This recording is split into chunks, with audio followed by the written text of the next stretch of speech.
Welcome to Daily Chess News, your quick source for the latest games, players, and stories from the world of chess.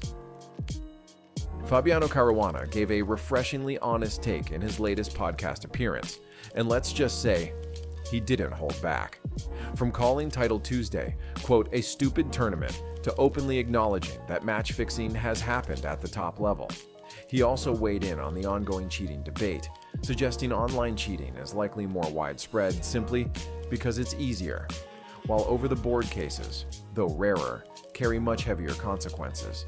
On the competitive side, he's ramping up classical chess games ahead of the candidates, aiming to rebuild long-time control stamina. To enjoy it. No, I don't enjoy it. You don't enjoy it? No.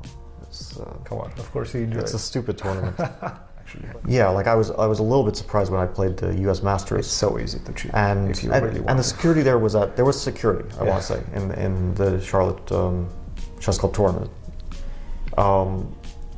So they had some security, but still a lot of like the kind of normal things are like, if you have a phone, just place it under your chair. Yeah. And to me it's a bit shocking. I'm like, okay, if I'm playing a tournament, I'm not coming, like my phone is staying in the hotel room, I'm not coming within like within 2 miles with my phone. Of course. So, and that's just how it's been for me for the last 15, 20 years. Yeah. So to see the other side of it is a bit shocking. So when you're talking about like open tournaments with hundreds or thousands sometimes of players, well, yeah, it's probably very hard to control these things, and I'm sure. At the Prague Masters, we were treated to absolute fireworks as world champion Gukesh faced off against Hans Niemann. And wow, this one delivered. From the very start, you could feel the tension. Gukesh went for his beloved anti-Berlin, but things exploded when he pushed f4, and Hans immediately uncorked a bold sacrifice. And just when you thought it couldn't get crazier, Hans doubled down, sacrificing even more material to keep the pressure on. At one point, he was a full rook down, but still attacking. Gukesh, though, defended well, calmly untangling under massive pressure. After a wild middle game and a dramatic endgame race, the game ended in a draw. But Gukesh blunders. He goes f4. Oh my goodness. He plays f4. And Hans here, boom, after 9 minutes of thought, takes on d3. Is this a big surprise for Gukesh or what? Pawn takes and queen takes, and now you will see that bishop a6 is coming, bishop b4, rook into the center. Let's say, for example, now you have to move your bishop or you have to play rook f3, but rook f3, there's bishop g4. Oh my goodness. What a sacrifice by Hans Niemann here. In a recent chess trivia challenge, players had to identify famous prodigies based solely on their record-breaking achievements. The segment highlighted milestones such as Abhimanyu Mishra becoming the youngest grandmaster, Magnus Carlsen reaching 2,800 at a record age, and Gukesh as the youngest classical world champion. It also referenced historic achievements by Judith Polgar and Ho Yifan. The quiz offered a concise reminder of how young talents continue to shape and redefine the history of chess. Who's the youngest player to reach 2,800 FIDE? Okay, youngest player to ever reach 2,800 FIDE. I mean, I think it's either Magnus or Arjun, but maybe I'm wrong. If it's wrong, it's wrong, but I'm just going to say it's who is Magnus Carlsen? Okay, let's say Arjun. Alvarez, I suppose? It is me, yeah. Correct, 18 years and 5 months. Is that the record you're most proud of? That's the only record I have, probably. So. In Hikaru Nakamura's latest stream, things got spicy as he didn't hold back on two big topics. First, online ratings.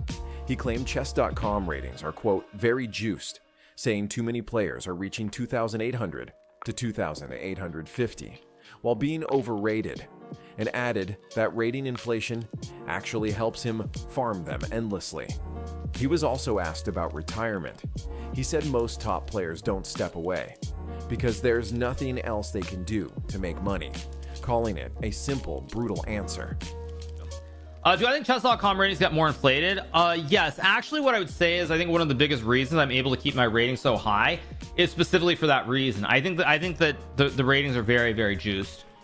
I think the ratings are definitely juiced. Like, I think there are too many people who are getting to like 2800, 2850, who are very, very overrated, which I can just farm them endlessly. Will you ever retire? Genuine question. Do grandmasters retire? I would say that basically what I would say about chess is that I think that almost nobody really retires for the most part, just because chess is something that historically is not paid very well. And I mean, this is not intended as a slight. I'm sure some people will take it as a slight, but chess players for the most part don't have other interests that they can turn into a job. So the problem is, like, you've seen players occasionally say they're going to retire. For example, Ivanchuk, multiple occasions he loses a game, does terribly in tournament, he's like, I'm going to retire. When he says that, however, the problem is that he has nothing else he can do, so he inevitably ends up coming back to chess. So I don't really think that you're going to see players generally retire. It's just not a thing. I mean, basically because players have nothing else to do. Like, even if you're not, you can't really work another job. Chess still pays decently. You can still play rapid and whatever else. So I mean, almost nobody is going to retire. What a shame. Yeah, no kidding. It was a shame. It is a shame, but that's life. Yeah. Magnus Carlsen is back, and this time he's reacting to Gotham Chess reacting to Magnus. Filmed at Team Liquid HQ, Magnus dives into Levy's breakdown of the Catalan opening, offering commentary, corrections, and a few playful jabs along the way. He jokes about Levy milking his games for content, debates whether the c-pawn is really a flank pawn, and gives rare insight into how he prepared the Catalan for the World Championship, including the psychological challenge of sacrificing the c4 pawn. It's funny, self-aware, and surprisingly instructive, with Magnus reminding us that in modern chess, surprise value can matter just as much as the best move. A lot of beginners and intermediate level players watch my videos. I think the Catalan is best suited for people who are already solidly intermediate and into the advanced and master territory. And the reason for that... This is wild. We're less than a minute and a half into the video and he's already insulting and alienating his viewers. ...is because... At the Prague Masters 2026, we witnessed a stunning turnaround as world champion Gukesh suffered a shocking opening blunder against Jordan van Foreest. The game began in familiar Rui Lopez territory, but on move 7, Gukesh played the careless move, Queen b8, and that's where things unraveled. Van Foreest responded with precise, confident play, seizing the initiative and exposing Black's king. From there, it was a matter of clean technique and steady nerves. To his credit, Gukesh fought on and even created practical chances. But the damage had been done, a costly mistake at the top level, and a well-earned victory for Jordan van Foreest. And Gukesh goes Queen b8, a huge blunder. And look at Jordan's time, he has 1 hour 5 minutes. He's thinking about his move. I mean, Gukesh could have just played knight d7 here and he was okay. But he goes Queen b8, and now the tactics in the air, and Jordan, boom, takes on d4. What a move. What a move by Jordan van Foreest.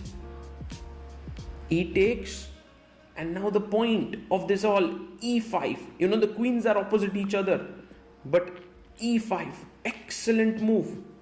And now, even though this is hanging,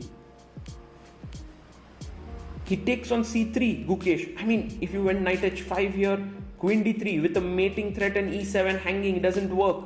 So that's why dc, queen h4. What a move. And he has to play knight h4. Yeah, I'm really happy. Of course, I didn't see this coming at all. Also, it's my first win against the world champion, but also just against Gukesh. Even before he was a world champion, he already beat me a couple of times convincingly. So just happy to get a win, and yeah, of course, it's a special moment for me. Don't forget to subscribe, like, and check out our latest video to stay updated with the latest news.